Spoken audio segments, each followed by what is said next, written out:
In today's video, I'm going to teach you how to use Traffic Acquisition Report in Google Analytics 4.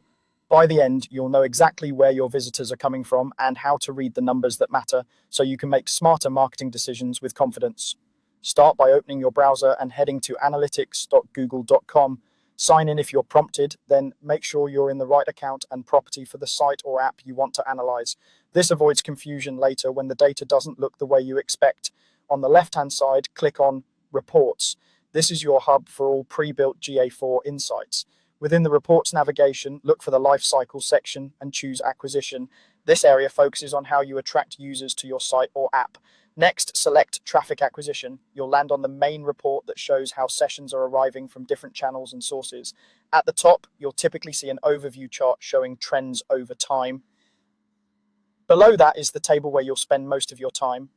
By default, the primary dimension is usually session default channel group. That means you're seeing how sessions are grouped by channels like organic search, paid search, direct, email, and social.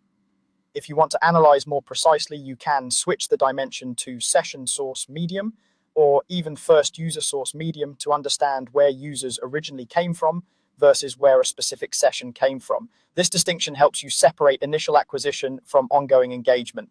Let's walk through the key metrics you'll see. Users gives you the number of unique visitors associated with those channels. Sessions tells you how many visits occurred. Engaged sessions show sessions that lasted at least 10 seconds, had a conversion, or had 2 or more page or screen views. The engagement rate is the percentage of sessions that were engaged, which is a quick quality check. Conversions show how many key actions were completed based on the events you've marked as conversions. If you're tracking e-commerce or monetization, total revenue will attribute earnings to those traffic sources. A few practical tips as you explore. Use the date range selector in the top right to compare performance week over week or month over month.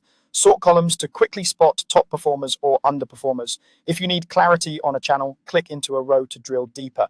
And for cleaner insights over time, keep your UTM tags consistent and make sure internal traffic is filtered out in your data settings. That's the core of the traffic acquisition report.